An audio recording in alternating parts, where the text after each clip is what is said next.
Hello po mga kablog. Ito na naman po si Young Master, no?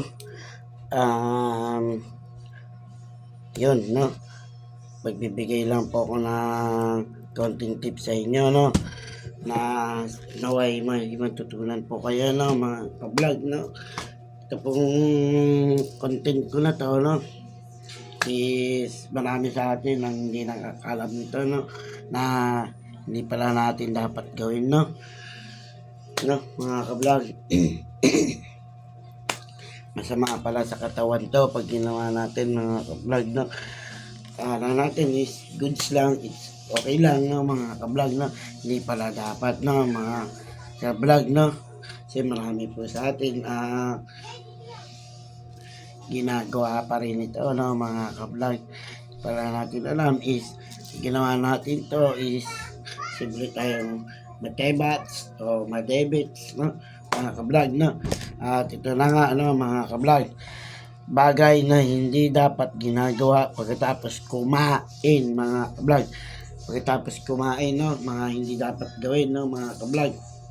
Kasi marami po sa atin na pag nabusog is tinatamad, nabibigatan sa katawan, gusto lang magpahinga, gusto lang matulog, no, mga kablog. Hindi pala dapat gawin, no, mga kablog. 5 bagay na hindi dapat gawin, no, mga kablog. Triple S, FD, mga kablog, no. SSSFD, mga kablog, no. Yun po ang hindi natin dapat gawin, mga kablog, no. Akala natin is okay lang, no, yung 5 na yun, no, mga kablog. Ang unang-una po is sleep, no, mga kablog. Bakit kamo? Kasi makakasira po ng metabolism, mga kablog, pag tayo po ay natulog pagkatapos natin kumain, no. Pagkatapos natin kumain ngayon is natulog po agad tayo, no, mga kablog. Maling-mali po yun, no, mga kablog. Palipasin muna natin ng 1 oras to 2 oras, mga kablog, bago tayo matulog, no, mga kablog. At take note pa, no, mga kablog. Pangalawa, no, bawal ang paninigarilyo, mga kablog. Smoke. Pangalawa yon, smoke. Pagkatapos kumain, marami po sa atin ang pagkatapos kumain ay maninigarilyo, mga kablog. Masama po pala yan, no? Kasi ang nikotina kasama po sa dugo, no, mga kablog. Sa daloy ng ating dugo, no, mga kablog, ang nikotin, no. Pangatlo, ang shower, no, mga kablog. Bakit masama ang shower, no, mga kablog? Kasi napakalamig po ng shower, no, mga kablog. Siyempre, ang kinain natin is mainit, no, mga kablog. Ang ating katawan is, tulad yan ang sabi ko ng una kong vlog, may mga butas po yung balat natin, no, mga kablog. Doon po, no, mga kablog, no, kaya po bawal po ang shower, no, mga kablog.